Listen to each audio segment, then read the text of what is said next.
ಏನಿಯಾವ್ ಎಲ್ಲ ಮಂಡ್ಯದ ಜನತೆಗೆ ನಮಸ್ಕಾರ ಅಕ್ಕ. ಎಲ್ಲ ಯಂಗ್ಸ್ಟರ್ಸ್ ಇದ್ದೀರಾ, ಜೀವನದಲ್ಲಿ ಏನೋ ಸಾಧಿಸಬೇಕು, ಅಚೀವ್ ಮಾಡಬೇಕು, ಕಡ್ದು ಕಟ್ಟೆ ಹಾಕಬೇಕು ಅಂತ ಕನಸಿರುತ್ತೆ.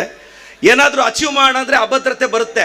4 ಜನ ಮೆಚ್ಚೋ ಥರ ಬದುಕೋಣಂದ್ರೆ 4 ಜನ ಸತ್ತೋಗ್ತಾರಲ್ಲ, ಆ ಕಾರಣಕ್ಕೆ ಯಾಕೆ ಅಚೀವ್ ಮಾಡಬೇಕು ಅನ್ಸ್ಬಿಡುತ್ತೆ. ಭಾಳಷ್ಟು ಜನ ಬ್ಯೂಟಿ ಇಲ್ಲ, ಸೌಂದರ್ಯ ಇಲ್ಲ ಅಂತ ಕೊರಗ್ತಾ ಇರ್ತಾರೆ. ನಾನು ಹೇಳ್ತಾ ಇರ್ತೀನಿ, ಐಶ್ವರ್ಯ ರೈ ಆಗಕ್ಕೆ ಅದೃಷ್ಟ ಇರ್ಬೇಕೇನೋ, ಮದರ್ ತೆರೇಸಾ ಆಗಕ್ಕೆ ಮನ್ಸಿದ್ರೆ ಸಾಕಲ್ಲ. ನೀವೆಲ್ಲ ಮದರ್ ತೆರೇಸಾ ತರ ಸೇವೆ ಮಾಡೋ ಮಟ್ಟಕ್ಕೆ ಬೆಳಿಬೇಕು ಅನ್ನೋದು ನನ್ನ ಆಸೆ. ಬಹಳಷ್ಟು ಜನ ಯುವಕ ಯುವತಿಯರಿಗೆ ಬದುಕೊಂದೊಂದ್ಸಲ ಬೇಜಾರಾಗುತ್ತೆ. ಬೆಳಗ್ಗೆ 9 ಗಂಟೆಗೆ ಸ್ಕೂಲ್ ಬೆಲ್ಲು ಬೇಜಾರು ತರಿಸುತ್ತೆ. ಅದೇ ಸ್ಕೂಲ್ ಬೆಲ್ಲು 4 ಗಂಟೆ ಖುಷಿ ಕೊಡೋದು ಗುರು. ಟೈಮಿಗೆ ಕಾಯ್ಬೇಕಷ್ಟೇ, ಟೈಮಿಗೆ ಕಾಯ್ಬೇಕು. ಬಹಳಷ್ಟು ಜನ ದಂಪತಿಗಳಿದ್ದೀರಾ ಸರ್. ಈ ಮದುವೆ ಅನ್ನೋದೊಂದು ಬ್ಯೂಟಿಫುಲ್ ಜರ್ನಿ. ಮದುವೆ ಆಗಿರೋ ಮೊದಲನೇ ವರ್ಷ ಹೆಂಡತಿ ಮಾತನ್ನ ಗಂಡ ಕೇಳ್ತಾನೆ, 2ನೇ ವರ್ಷ ಗಂಡನ ಮಾತು ಹೆಂಡತಿ ಕೇಳ್ತಾರೆ, 3ನೇ ವರ್ಷ ಇವರಿಬ್ಬರು ಮಾತನ್ನ ಅಕ್ಕಪಕ್ಕದ ಮನೆಯವ್ರು ಕೇಳ್ತಾರೆ. ಇದು ದಾಂಪತ್ಯ, ಇದು ದಾಂಪತ್ಯ. ನಾನೆಲ್ರಿಗೂ ಹೇಳೋದಿಷ್ಟೇ, ಎಲ್ಲ ಯುವಕರಿದ್ದೀರಾ, ಬದುಕನ್ನು ಕಟ್ಕೋಬೇಕು ಅಂತಿದ್ದೀರಾ. ಜೀವನದಲ್ಲಿ ಗೆಲ್ಲೋದಿಕ್ಕೆ 3 ಫಾರ್ಮುಲಾ ಇದೆ. ಮೊದಲನೇದು ಧೈರ್ಯ ಇರಬೇಕು, 2ನೇದು ತುಂಬ ಧೈರ್ಯ ಇರಬೇಕು, 3ನೇದು ಭಾಳ ಇಂಪಾರ್ಟೆಂಟು. ಮೊದಲನೇದು 2ನೇದು ಮರ್ತೋಗ್ಬಾರ್ದು. ಗಟ್ಸ್ ಇದ್ರೇನೆ ಜೀವನದಲ್ಲಿ ಮೇಲೆ ಬರಕ್ಕೆ ಸಾಧ್ಯ. ರವಿ ಅಣ್ಣಗಾಗಲಿ, ನಮ್ಮಂಥವ್ರಿಗಾಗಲಿ ರಾಜಕಾರಣದಲ್ಲಿ ಯಾವ ಆಸ್ತಿ ಅಂತಸ್ತು ಐಶ್ವರ್ಯ ಇತ್ತು ಅಂತ ವಿಧಾನಸೌಧಕ್ಕೆ ಹೋದ್ವಿ. ಗುಂಡಿಗೆ ಅನ್ನೋ ಗ್ರೌಂಡಲ್ಲಿ ಧೈರ್ಯ ಇತ್ತು. ನಾವೆಲ್ಲ ಸ್ಪೀಡ್ ಇರಬೇಕಾಗಿರೋದು ಎನ್ಫೀಲ್ಡಲ್ಲ, ಫೀಲ್ಡಲ್ಲಿ. ಆವಾಗಲೇ ರಾಯಲ್ ಆಗಿ ಬದುಕಕ್ಕಾಗೋದು ಅಂತ ನಂಬಿರೋರು. ಸುಮ್ಮನೆ ಗೆದ್ರೆ ವಿಕ್ಟರಿ, ಪಡಬಾರ್ದು ಕಷ್ಟಪಟ್ಟು ಗೆದ್ರೆ ಅದು ಹಿಸ್ಟರಿ. ನಾನೆಲ್ಲ ಇಲ್ಲಿ ಭಾಳಷ್ಟು ಜನ ತಂದೆ ತಾಯಿಯಂದ್ರೆ ಇದ್ದೀರಾ. ತಾಯಿಯಂದ್ರಿಗೆ ಒಂದು ಮಾತು ಹೇಳಬೇಕು. ಏನು ಸಂಬಂಧಗಳು ಬದಲಾಗ್ತಿದೆ ಸರ್. ಹಾಲಲ್ಲಿರೋ ಅಮ್ಮನಿಗೆ ಈಗೋ ಬಿಟ್ಟು ಐ ಲವ್ ಯು ಹೇಳೋಣ ಅಂದರೆ ರೂಮಲ್ಲಿರೋ ಮಡದಿ ಮುನಿಸ್ಕೊಂತಾಳೆ ಅನ್ನೋ ಅಹಂ ಅಡ್ಡ ಬರುತ್ತೆ. ಏನು ಮಾಡೋದು? ಹಾಲಲ್ಲಿರೋ ಅಮ್ಮನ ಮುಖದಲ್ಲಿ ಸಂತೋಷ ನೋಡಿದ್ರೆ ರೂಮಲ್ಲಿರೋ ಮಡದಿ ಮುನಿಸ್ಕೊಂತಾಳೆ ಅಂತ ಯೋಚನೆ ಮಾಡಿದ್ರೆ ಯಾವ ಸಂಸಾರಗಳು ನೆಮ್ಮದಿಯಾಗಿರೋಕ್ಕೆ ಸಾಧ್ಯ ಇಲ್ಲ. ನಾನೆಲ್ಲ 1-2 ಮಕ್ಕಳಿಗೆ ಜನ್ಮ ಕೊಟ್ಟರು ಎಲ್ಲ ಪೋಷಕರಿಗೊಂದು ರಿಕ್ವೆಸ್ಟ್ ಮಾಡ್ತೀನಿ. ಸರ್, ಕ್ಲೀನಾಗಿ ಯೋಚನೆ ಮಾಡಿ. ನಿಮ್ಗೊಂದು ಮಗನೋ ಮಗಳು ಆದಮೇಲೆ ನೀವು 20-25 ವರ್ಷ ಒಳ್ಳೆ ಸ್ಕೂಲ್ಗೆ ಹಾಕಬೇಕು, ಡಾಕ್ಟರ್ ಮಾಡಬೇಕು, ಇಂಜಿನಿಯರ್ ಮಾಡಬೇಕು, CA ಮಾಡಿಸ್ಬೇಕು, US ಕಳಿಸ್ಬೇಕು. ನೀವು 25-30 ವರ್ಷ ಬದುಕೋದೇ ನಿಮ್ಮ ಮಕ್ಕಳಿಗೋಸ್ಕರ.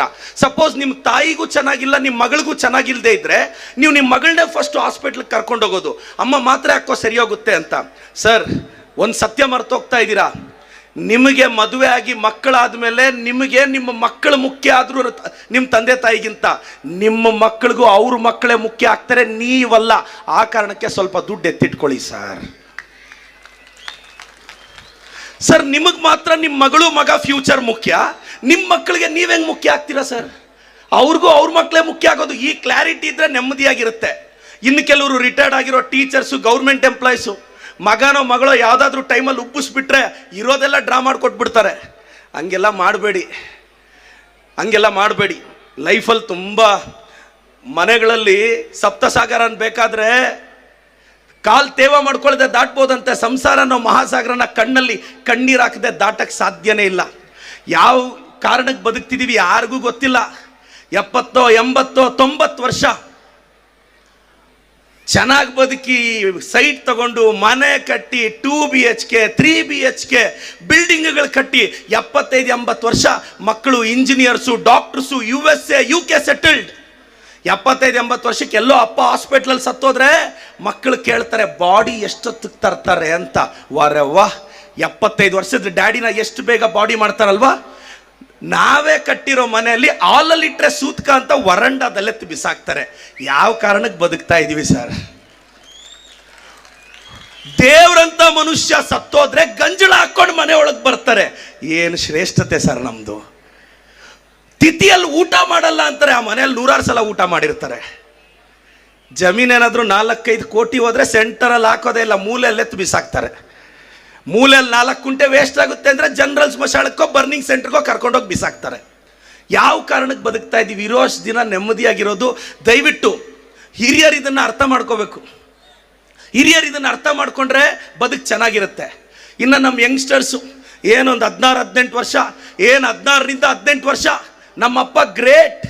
18ರಿಂದ 25 ವರ್ಷ ನೀನು ಸುಮ್ಮನೆ ಇರಪ್ಪ. 25ರಿಂದ 30 ವರ್ಷ ನಿನಗೇನು ಗೊತ್ತಾಗಲ್ಲ, ಸುಮ್ಮನೆ ಇರಪ್ಪ, 40ರಿಂದ 50 ವರ್ಷ ಅಮ್ಮ ಅಪ್ಪನ್ನ ಸೈಲೆಂಟ್ ಆಗಿರಕ್ಕೆ ಕೇಳು ಅಂತ. ಪ್ರತಿಯೊಬ್ಬ ಮಗನಿಗೆ ಅಪ್ಪ ಯಾವಾಗ ಗ್ರೇಟ್ ಅನಿಸ್ತಾನೆ ಗೊತ್ತಾ? ನನಗೆ ನಮ್ಮ ಅಪ್ಪ ಗ್ರೇಟ್ ಅನ್ಸೋ ಅಷ್ಟೊತ್ತಿಗೆ ನನ್ನ ಮಗನಿಗೆ ನಾನು ರಾಂಗ್ ಆಗಿರ್ತೀನಿ ಸರ್, ಆವಾಗಲೇ ನಮ್ಮ ಅಪ್ಪ ನಮಗೆ ಗ್ರೇಟ್ ಅನ್ಸೋದು. ಒಂದು 25 ವರ್ಷ ಮಕ್ಕಳನ್ನ ಬೆಳೆಸಿ ಸ್ವಲ್ಪ ದುಡ್ಡು ಪೋಸ್ಟ್ ಆಫೀಸಲ್ಲೋ, ನಾವು ಹೆಂಗೂ ಗೃಹಲಕ್ಷ್ಮಿ ಕೊಡ್ತಿದ್ದೀವಿ 24,000 ಎತ್ತಿಟ್ಕೊಳ್ರಕ್ಕ, 24,000 ಬರ್ತಿದೆ, ದಯವಿಟ್ಟು ಕೊಟ್ಬಿಡ್ಬೇಡ್ರಕ್ಕ ಮಕ್ಕಳಿಗೆ. ಅಕ್ಕ, ಒಬ್ಬ ಹುಡುಗನಿಗೆ ತಾಯಿ ಮುಖ್ಯನೇ ಹೆಂಡತಿ ಮುಖ್ಯನ ಅಂದರೆ ಪಬ್ಲಿಕ್ ಸ್ಪೀಚಲ್ಲಿ ಡೈಲಾಗ್ ಹೇಳ್ಬೋದು, ಇಬ್ಬರು ಮುಖ್ಯ, ನನಗೆ ತಾಯಿನೇ ಮುಖ್ಯ ಅಂತ. ಆದರೆ 99% ಅವ್ರ ಇನ್ಕ್ಲಿನೇಷನ್ ಹೆಂಡತಿ ಕಡೆನೇ ಇರುತ್ತೆ. ನಿಮ್ಗೆ ಭಾಳಷ್ಟು ಜನಕ್ಕೆ ಗೊತ್ತಾ ಸರ್, ಈ ಬ್ಯಾಚುಲರ್ ಹುಡುಗರು, ಮದುವೆ ಆಗದೆ ಇರೋ ಹುಡುಗರು ದೇವಸ್ಥಾನಕ್ಕೆ ಹೋಗ್ತಾರೆ, ಅಂಕಲ್ಗಳು ದೇವಸ್ಥಾನಕ್ಕೆ ಹೋಗ್ತಾರೆ. ಯಾಕೆ ಗೊತ್ತಾ? ಮದುವೆ ಆಗದೆ ಇರೋ ಹುಡುಗರು ದೇವಸ್ಥಾನಕ್ಕೆ ಹೋಗಿ ದೇವ್ರನ್ನ ಕೇಳ್ತಾರೆ, ದೇವ್ರೇ ಒಳ್ಳೆ ಹುಡುಗಿನ ಕೊಟ್ಟು ಮದುವೆ ಮಾಡು ಅಂತ. ಅಂಕಲ್ಗಳು ಯಾಕೆ ಹೋಗ್ತಾರೆ ಗೊತ್ತಾ ದೇವಸ್ಥಾನಕ್ಕೆ? ದೇವ್ರನ್ನ ಕೇಳಕ್ಕೆ. ಏನು ಕೇಳ್ದೆ ನೀನು ಏನು ಕೊಟ್ಟೆ ಅಂತ ಕೇಳಕ್ಕೆ ಹೋಗ್ತಾರೆ. ಎಲ್ಲ ಗಂಡಸರು ಚಪ್ಪಾಳೆ ಹೊಡಿತಾ ಇದ್ದಾರೆ. ಎಲ್ಲ ಯಂಗ್ಸ್ಟರ್ಸ್ ಇದ್ದೀರಾ, ದಯವಿಟ್ಟು ಪ್ರೀತಿ, ಪ್ರೇಮ, ಪ್ಯಾರ್, ಮೊಹಬ್ಬತ್, ಇಷ್ಕ್ ಒಂದು 18-20 ವರ್ಷಕ್ಕೆ ಬಂದಿದ ತಕ್ಷಣ ಅವ್ರು ಇಲ್ಲ ಅಂದರೆ ಸತ್ತೋಗ್ತೀನಿ. ಇನ್ನು ಕೆಲವರು ಹುಡುಗರು ಸ್ಯೂಸೈಡ್ ಮಾಡ್ಕೊತಾರೆ. ಏಯ್, ಒಬ್ಬ ಹುಡುಗಿನ ಪ್ರೀತಿಸೋದು ಅಂದರೆ ಅವಳಿಗೋಸ್ಕರ ಸತ್ತೋಗೋದಲ್ಲ ಮಗ, ಎಷ್ಟೇ ಕಷ್ಟ ಆದರೂ ಅವಳಿಗೋಸ್ಕರ ಬದುಕೋದಲ್ಲ. ಅದು ಪ್ರೀತಿ ಅಂದರೆ. ಸ್ಯೂಸೈಡ್ ಮಾಡ್ಕೊಂಡು ಸತ್ತೋಗೋದಲ್ಲ. ಎಸ್, ಪ್ರೀತಿ ಅಂದರೆ ಬೈಕಿನ ಹಿಂದೆ ಖಾಲಿ ಇರೋ ಸೀಟ, ಪ್ರೀತಿ ಅಂದರೆ ಕಾಡುವ ಒಂಟಿತನಕ್ಕೆ ಉತ್ತರವ, ಪ್ರೀತಿ ಅಂದರೆ ಮನೆಯಲ್ಲಿ ಸಿಗೋದನ್ನ ಮತ್ತೆಲ್ಲೋ ಹುಡುಕುವ ಪ್ರಯತ್ನವ, ಪ್ರೀತಿ ಅಂದರೆ ಏನು? ಪದೇ ಪದೇ ಪ್ರೀತಿಸ್ಬೇಕು. ಸಾಧ್ಯ ಆದರೆ ಒಬ್ಬರನ್ನೇ, ಅದೇ ಅಸಾಧ್ಯ ಮಗ, ಅದೇ ಪ್ರಾಬ್ಲಮ್. ನಾನು ಎಲ್ರಿಗೂ ಹೇಳ್ತೀನಿ, ಎಲ್ಲ ತಾಯಂದ್ರಿದ್ದೀರಾ, ಅಕ್ಕ 2-3 ಜನ ಮಕ್ಕಳನ್ನ ಬೆಳೆಸಿ ಚೆನ್ನಾಗಿ ಓದಿಸಿರ್ತೀರಾ. ಭಾಳಷ್ಟು ಜನಕ್ಕೆ ಗೊತ್ತಿಲ್ಲದೆ ಇರೋದೇನು ಅಂದರೆ, ನಿನ್ನ ಫೇವ್ರೇಟ್ ಹೀರೋ ಯಾರು ಅಂದರೆ ಒಬ್ಬೊಬ್ರು ಒಂದೊಂದು ಹೆಸರು ಬರೀತಾರೆ, ನಿನ್ನ ಫೇವ್ರೇಟ್ ಹೀರೋಯಿನ್ ಯಾರಂದ್ರೆ ಒಬ್ಬೊಬ್ರು ಒಂದೊಂದು ಹೆಸರು ಬರೀತಾರೆ. ಈ ಸಲ ಸ್ಲ್ಯಾಮ್ ಬುಕ್ಕಲ್ಲಿ ಬರೀ ಮಗ, ನಿನ್ನ ಫೇವ್ರೇಟ್ ಹೀರೋ ಯಾರಂದ್ರೆ ನಿಮ್ಮ ಅಪ್ಪ ಅಂತ. ಯಾಕೆಂದರೆ ಆ್ಯಕ್ಟಿಂಗ್ ಮಾಡದೆ ಹೀರೋಯಿಸಮ್ ತೋರಿಸ್ದವ್ ನಿಮ್ಮ ಅಪ್ಪ ಒಬ್ಬನೇ. ಅಡುಗೆ ಮನೇಲಿ ಬೆಳಗ್ಗೆ 5 ಗಂಟೆಗೆ ಎದ್ದು ಗ್ಲಾಮರ್ ಕಳ್ಕೊಂಡಿದ್ದಕ್ಕೆ ನಿನ್ನ ಬದುಕಲ್ಲಿ ಗ್ರಾಮರ್ ಬಂದಿದ್ದು ಅನ್ನೋದು ಭಾಳಷ್ಟು ಜನ ಮರ್ತೋಗ್ಬಾರ್ದು. ಬೆಟ್ಟದ ಮೇಲಿರುವ ದೇವರಿಗಿಂತ ಬೈದು ಬುದ್ಧಿ ಹೇಳೋ ಅಪ್ಪ ದೊಡ್ಡವನು, ಗರ್ಭಗುಡಿಯಲ್ಲಿರುವ ದೇವತೆಗಿಂತ ಜನ್ಮ ಕೊಟ್ಟ ತಾಯಿ ದೊಡ್ಡವಳು ಅಂತ ಎಲ್ಲರೂ ಯಂಗ್ಸ್ಟರ್ಸ್ ಯಾವತ್ತು ಅನ್ಕೊಂತಾರೋ ಆವತ್ತು ಜೀವನ ಚೆನ್ನಾಗಿರುತ್ತೆ. ನಾನು ಯಾಕೆ ಇಷ್ಟು ಮಾತಾಡ್ತೀನಿ ಗೊತ್ತಾ? ನಾನು ಚಿಕ್ಕ ವಯಸ್ಸಲ್ಲಿ ತಂದೆ ತಾಯಿನ ಕಳ್ಕೊಂಡವನು. ವಿಧವೆ ಬಾಧೆ ಏನು ಅಂತ ಮುತ್ತೈದೆಗೆ ಅರ್ಥ ಆಗಲ್ಲ ಅಕ್ಕ. ಏನೋ ಸಮಾಧಾನ ಮಾಡ್ಬೋದು, ಸುಮ್ಮನೆ ಇರಕ್ಕ, ಏನಾಗಲ್ಲ ಅಂತ. ತಂದೆ ತಾಯಿ ವ್ಯಾಲ್ಯೂ ಏನು ಅಂತ ಕಳ್ಕೊಂಡಂತ ನಮ್ಮಂಥವ್ರಿಗೆ ಗೊತ್ತಾಗುತ್ತೆ. ನಾನು ಹೇಳೋದಿಷ್ಟೇ, ಫ್ಯಾಮಿಲಿ ಅಂದರೆ FAMILY, father and mother, I love you ಅಂತ ತಂದೆ ತಾಯಿನ ನಾವು ಪ್ರೀತಿಸ್ಬೇಕು.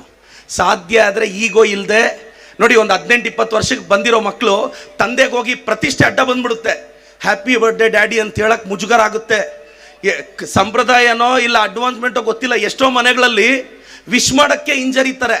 ಯಾಕೆಂದರೆ ಬೆಳೀತಾ ಗರ್ಲ್ ಫ್ರೆಂಡ್ಗೋ ಬಾಯ್ ಫ್ರೆಂಡ್ಗೋ 12 ಗಂಟೆವರೆಗೂ ಎದ್ದಿದ್ದು ಫಸ್ಟ್ ವಿಶ್ ನಂದೇ. ಏನು ಮಾಡೋದು? ದಯವಿಟ್ಟು ನಾನೆಲ್ಲ ಯುವಕ ಯುವತಿಯರಿಗೆ ಹೇಳ್ತಾ ಇದ್ದೀನಿ. ಇನ್ನು ಭಾಳಷ್ಟು ಜನ, ಅಕ್ಕ ನಿಮ್ಮ ಮಕ್ಕಳು ಎಲ್ಲ ಚೆನ್ನಾಗಿ ಓದ್ತಿರ್ತಾರೆ ಅನ್ಕೋಬೇಡಿ. ಒಂದು ಸಲ SLC ಎಕ್ಸಾಮ್ ಈಗ ಹತ್ರ ಬರ್ತಿದೆ. ಇವನು ಈ ಅಕ್ಕಿ ಡಬ್ಬದಲ್ಲಿ ರಾಗಿ ಡಬ್ಬದಲ್ಲಿ ದುಡ್ಡು ಎತ್ತಿಟ್ರೆ ಇವನು ಎತ್ಕೊಂಡೋಗಿ ಖರ್ಚು ಮಾಡಿಬಿಡ್ತಿದ್ದಂತೆ. ಆ ಕಾರಣಕ್ಕೆ ಅವ್ರ ತಾಯಿ ಒಂದು ಐಡಿಯಾ ಮಾಡಿದ್ರು. 4-5 ತಿಂಗಳಾಯಿತು, SLC ಎಕ್ಸಾಮ್ ಮುಗಿದೋಯ್ತು. ಒಂದಿನ ಅವ್ರ ಅಮ್ಮನ ಕೇಳ್ದೆ, ಅಮ್ಮ ಲಾಸ್ಟ್ 4 ತಿಂಗಳಿಂದ ಜನವರಿ ಫೆಬ್ರವರಿ ಮಾರ್ಚ್ ಏಪ್ರಿಲ್ ಎಲ್ಲ ಹುಡುಕ್ತಾ ಇದ್ದೀನಿ, ಮನೇಲಿ ₹1 ಸಿಕ್ತಿಲ್ಲ, ಮನೆಯೆಲ್ಲ ಹುಡುಕ್ಬಿಟ್ಟಿದ್ದೀನಿ, ನೀನು ಎಲ್ಲಿಡ್ತಿದ್ದೆ ಅಮ್ಮ ಅಂದರೆ, ನೀನು ಟೆಕ್ಸ್ಟ್ ಬುಕ್ಸಲ್ಲಿ ಬಚ್ಚಿಡ್ತಿದ್ನೋ ಅದೊಂದೇ ನೀನು ಸರಿಯಾಗಿ ನೋಡದೆ ಇರೋದು ಮನೆಯಲ್ಲಿ ಅಂತ. ದಯವಿಟ್ಟು ಟೆಕ್ಸ್ಟ್ ಬುಕ್ಕಲ್ಲಿ ನೀವು ದುಡ್ಡಿಟ್ಟು ನೋಡಿ, ಅದು ಮ್ಯಾಥಮೆಟಿಕ್ಸೋ ಫಿಸಿಕ್ಸ್ ಬುಕ್ಕಲ್ಲೋ ಇಡಿ, ನಿಮ್ಮ ಹುಡುಗ ವರ್ಷ ಪೂರ್ತಿ ಸೇಫ್. ನವಿಲ್ಗೆರೆ ಬೇರೆ ಇಟ್ಟು ಇಡೀ ಪರವಾಗಿಲ್ಲ. ಒಂದು ನಾನು ಎಲ್ರಿಗೂ ರಿಕ್ವೆಸ್ಟ್ ಮಾಡೋದಿಷ್ಟೇ, ನಿಮ್ಮ ಜೀವನ ಚೆನ್ನಾಗಿರಬೇಕು ಸರ್. ಮಂಡ್ಯದ ಜನದ ಆಶೀರ್ವಾದ ನಮ್ಮೆಲ್ಲರ ಮೇಲೆ ಇದೆ, ನಮ್ಮ ರವಿ ಅಣ್ಣ ಮೇಲೆ ಇರಬೇಕು. ಅವ್ರನ್ನ ತಾವು ಮತ್ತೊಮ್ಮೆ ಆಶೀರ್ವದಿಸಬೇಕು. ನಾನೆಲ್ಲರಿಗೂ, ಪೋಷಕರಿಗೂ, ಮಂಡ್ಯದ ಜನತೆಗೆ, ಎಲ್ಲ ಯುವಕರಿಗೆ, youths R not useless but they are used less ಅಂತ. ನಾವು ಯಾರು ಯೂಸ್ಲೆಸ್ ಅಲ್ಲ. ಒಂದು ಮಿಡಲ್ ಕ್ಲಾಸ್ ಹುಡುಗರು, ಮಿಡಲ್ ಕ್ಲಾಸ್ ಹುಡುಗಿರು ಧೈರ್ಯವಾಗಿರಿ. ಮತ್ತು ಭಾಳಷ್ಟು ಜನ ಯುವತಿಯರು ಸೋಷಿಯಲ್ ಮೀಡಿಯಾದಲ್ಲಿ ಯಾವುದೋ ಒಂದು ಕೆಟ್ಟ ಪೋಸ್ಟ್ ಬಂತು, ಕೆಟ್ಟ ಕಾಮೆಂಟ್ ಬಂತು ಅಂತ ಕೆಲವರು ಹುಡುಗಿರು ಸ್ಯೂಸೈಡ್ ಮಾಡ್ಕೊತಾರೆ. ಕೆಲವರು ಹುಡುಗಿರು ಡಿಸ್ಟರ್ಬ್ ಆಗ್ತಾರೆ. ತಾಯಿ ಒಂದು ನೆನಪಿಟ್ಕೊಂಡು, ನಿನಗೆ ಕ್ಯಾರೆಕ್ಟರ್ ಸರ್ಟಿಫಿಕೇಟ್ ಕೊಡಬೇಕಾಗಿರೋದು 4 ಗೋಡೆಗಳ ಮಧ್ಯೆ ನಿನ್ನನ್ನು ಕಟ್ಕೊಳ್ಳೋ ನಿನ್ನ ಗಂಡ ಹತ್ರ ಕೇಳು ಆ ಕ್ಯಾರೆಕ್ಟರ್ ಸರ್ಟಿಫಿಕೇಟ್ನ. ಕಿತ್ತೋಗಿರೋರ ಹತ್ರ ಎಲ್ಲ ಎಕ್ಸ್ಪೆಕ್ಟ್ ಮಾಡೋದು ತಪ್ಪಲ್ವಮ್ಮ. ಕ್ಯಾರೆಕ್ಟರ್ ಅನ್ನೋದು ನಿನ್ನ ಪರ್ಸನಲ್ ಅಸೆಟ್ ತಾಯಿ. Don't make it A public. ಯಾವನ ಹತ್ರ ಸೀನಿಯರು, ಜೂನಿಯರು, ಕ್ಲಾಸ್ಮೇಟು, ಫ್ರೆಂಡು, ಸ್ಟ್ರೀಟಲ್ಲಿ ಹೋದವನು, ಮತ್ತೆ ತಂದೆ ತಾಯಿನೂ ಅಷ್ಟೇ ಸರ್. ಎಲ್ಲದಕ್ಕೂ ಕಂಪ್ಯಾರಿಸನ್. ನೋಡು, ಅವ್ರ ಕಡೆ ನೋಡು, ಇವ್ರ ಕಡೆ ನೋಡು, ಅವನ ಕಡೆ ನೋಡು. ಸರ್, ಒಂದೇ ನನ್ನ ಕ್ವಶನ್, ಪಕ್ಕದ ಮನೆಯವನ್ನೋ ಬೀದಿಯಲ್ಲಿರೋನೋ ನೆಂಟ್ರನ್ನೋ ಕೇಳಿ ಮಗ ಮಗಳನ್ನ ಭೂಮಿಗೆ ತಂದಿದ್ರಾ? ಇಲ್ಲ ತಾನೆ. ಈಗ ಯಾವಾಗ ಸರ್ ಬೆಳೆಸೋವಾಗ ಪ್ರತಿಯೊಬ್ಬರಿಗೂ ಕಂಪೇರ್ ಮಾಡಿಡ್ತೀರಾ? ಪ್ರತಿಯೊಂದಕ್ಕೂ. ಮತ್ತೆ ನೋಡೋ, 98% ನೀನು ಇದೆಯಾ ಸರ್? ಹುಲಿ ಹೊಟ್ಟೆ ಅಲ್ಲಿ ಹುಲಿನೇ ಅಲ್ವಾ ಸರ್ ಹುಟ್ಟೋದು? ನಿಮ್ಮ ಹೊಟ್ಟೆಯಿಂದ ಬಂದವನಲ್ಲ ಸರ್. ನೀವು ಬೈದರೆ ಹೆಂಗೆ? ಅದನ್ನು ಮರ್ತೋಗ್ಬಾರ್ದಲ್ಲ. ನೀವು ಹೇಳ್ತೀರಾ ಹುಲಿ ಹೊಟ್ಟೆಯಿಂದ ಹುಲಿನೇ ಬರೋದು ಅಂತ. ಒಂದ್ಸಲ ತಂದೆ ಮಗ ಕಾರಲ್ಲಿ ಹೋಗ್ತಾ ಇದ್ರಂತೆ. ಕಾರ್ 70 ಹೋಗ್ತಿದೆ, ಮಾರುತಿ. ಪಕ್ಕದಲ್ಲಿ BMW ಪಾಸ್ ಆಯ್ತಂತೆ. ಮಗ ಎತ್ಕೊಂಡು, ಅಪ್ಪ ಅಪ್ಪ ಅಪ್ಪ ಪ್ಲೀಸ್ ಆ ಕಾರ್ನ ಸೈಡ್ ಹೊಡಿ ಅಂದರೆ, ಏಯ್ ಸೈಡ್ ಹೊಡಿಯೋಕ್ಕಾಗಲ್ಲ, ಸುಮ್ಮನೆ ಇರೋ. ಅಪ್ಪ ಬೇಗ ಸೈಡ್ ಹೊಡಿ ಪ್ಲೀಸ್. ಸೈಡ್ ಹೊಡಿಯೋಕ್ಕಾಗಲ್ವೋ? ಯಾಕಪ್ಪ? ಅದು 2 ಕೋಟಿ ರೂಪಾಯಿ ಕಾರ್ BMW, ನಮ್ಮದು ಮಾರುತಿ ವ್ಯಾನು.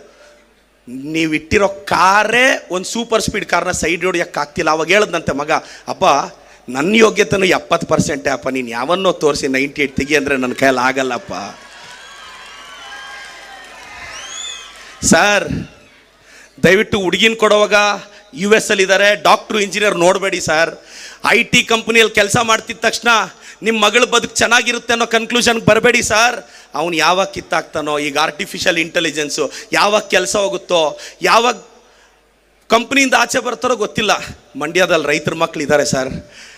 ಮಂಡ್ಯದ ಹುಡುಗರು, ಉತ್ತರ ಕರ್ನಾಟಕದವ್ರಿಗೂ ದಯವಿಟ್ಟು ಮಂಡ್ಯದ ಹುಡುಗರು, ಉತ್ತರ ಕರ್ನಾಟಕ ಸರ್, ರೈತರ ಮಗ ಸರ್, ಅಲ್ಲೆಲ್ಲೋ US ಹೋಗಿ ಕ್ಯಾಲಿಫೋರ್ನಿಯಾದಲ್ಲಿ ಸೆಟ್ಲಾಗಿ ತಂದೆ ತಾಯಿ ಸತ್ತೋದ್ರೆ ವೀಸಾ ಸಿಗಲಿಲ್ಲ ಅಂತ ನೆಪ ಹೇಳಿ ವಿಡಿಯೋ ಕಾಲಲ್ಲಿ ಅಪ್ಪ ಅಮ್ಮ ನೋಡಿ ಮಣ್ಣು ಮಾಡೋ ಮಕ್ಕಳಿಗಿಂತ ಕಷ್ಟನ ಸುಖನೋ ಬೆಳಗ್ಗೆ ಒಂದಷ್ಟು ಇಟ್ಟು ಹಾಕಿ ಬೆಳೆಸೋ ತಂದೆ ತಾಯಿನ ನೋಡ್ಕೊಳ್ಳೋ ಮಕ್ಕಳೇ ಶ್ರೇಷ್ಠ ಸರ್. ರೈತರ ಮಕ್ಕಳನ್ನ ನಂಬಿ ಸರ್. ಸರ್, ಮನೆ ದೊಡ್ಡದಾಗಿದ್ದ ತಕ್ಷಣ ನಿಮ್ಮ ಮಗಳ ಬದುಕು ಚೆನ್ನಾಗಿರುತ್ತೆ ಅನ್ನೋ ಅಸಂಪ್ಷನ್ಗೆ ಬರಬೇಡಿ ಸರ್. ಬಡವ್ರ ಮಕ್ಕಳು ಎಲ್ಲ ಇರ್ತಾರೆ. ಬಟ್ ಇನ್ನೊಂದು ನಾನು ಎಲ್ರಿಗೂ ಹೇಳಕ್ಕೆ ಇಷ್ಟಪಡ್ತೀನಿ ನೋಡಿ, ಜೀವನದಲ್ಲಿ ಒಂದು ತಲೆಯಲ್ಲಿ ಇಟ್ಕೊಳ್ಳಿ, ಈ ಸಮಾಜ ನಮ್ಮನ್ನು ತುಂಬ ಮಿಸ್ಗೈಡ್ ಮಾಡುತ್ತೆ. ಯಾಕೆ ಅಂತ ಹೇಳ್ತೀನಿ. ಪ್ರತಿಯೊಬ್ಬರು ಏನು ಹೇಳ್ತಾರೆ? ದುಡ್ಡು ಮುಖ್ಯ ಅಲ್ಲ ಅಂತಾರೆ. ನಾವೆಲ್ಲರೂ ಒದ್ದಾಡ್ತಿರೋದು ಅದಕ್ಕೆ ಅಲ್ವಾ ಸರ್? ಅದಕ್ಕೆ ಅಲ್ವಾ?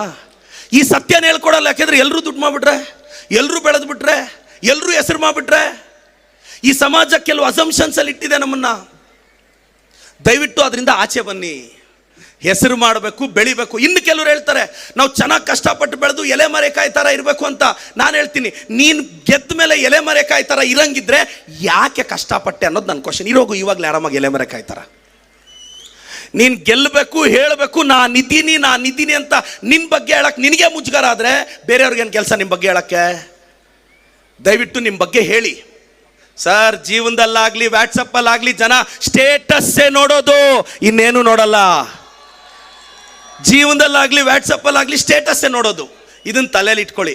ನಮ್ಮೆಲ್ಲ ಯಂಗ್ಸ್ಟರ್ಸ್ 1-2 ವರ್ಷ, 3 ವರ್ಷ, 4 ವರ್ಷ ಏನು ಮನೆಗಳಲ್ಲಿ ಜೆಂಟ್ಲ್ಮ್ಯಾನ್ಗಳ ಥರನೇ ಕಾಣಿಸ್ತಿರ್ತೀರ.